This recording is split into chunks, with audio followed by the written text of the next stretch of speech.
Red wine dripped down the Jewish woman's hair onto her clothes, further agitating the German soldiers. Alice seized the opportunity to send a look, and the soldiers, understanding, acted swiftly and quietly rescued the captain and herself. Just then, news of victory arrived from the battlefield. The German army announced its surrender. The smoke of World War II had finally cleared, but peace had not brought tranquility.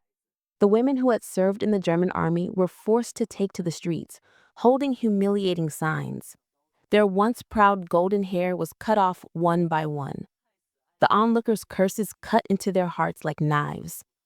Elsewhere, the German lieutenant who murdered Alice's family was preparing to flee by boat, unaware that the underground had already ambushed them.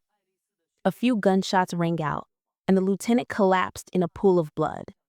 Alice's bloody vengeance was finally avenged, but the stigma of traitor still hung heavy over her. She was determined to find the culprit who had leaked the operation and led to her companion's death. She and the captain approached a lawyer who had been involved in the underground operation throughout. They accused him of being the primary suspect, but the lawyer calmly pulled out a black book containing all the actions, revealing the traitor at a glance. He led the way to the police station, intending to publicly expose the truth. However, upon stepping out of the room, a bullet pierced the lawyer's head. Alice suddenly realized that someone else had betrayed her. The murder was intended to conceal the truth. Before she could pursue him, the murderer escaped and she was captured by the crowd in the chaos. Ultimately, she was executed on the orders of the Western Region General.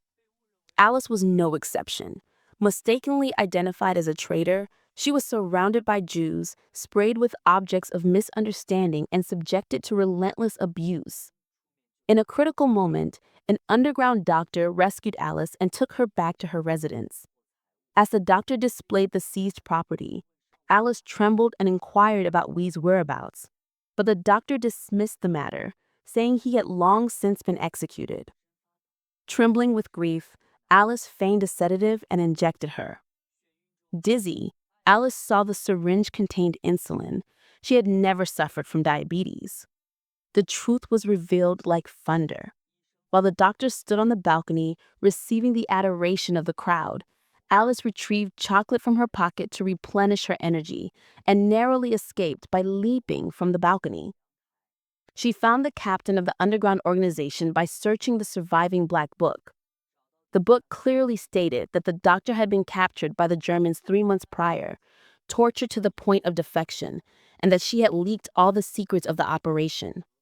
The two quickly formulated a plan, eventually discovering the doctor hidden in a coffin inside a hearse.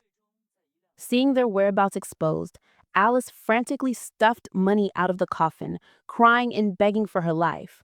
With a determined look in her eyes, Alice nailed the coffin shut, making the traitor pay for his crimes.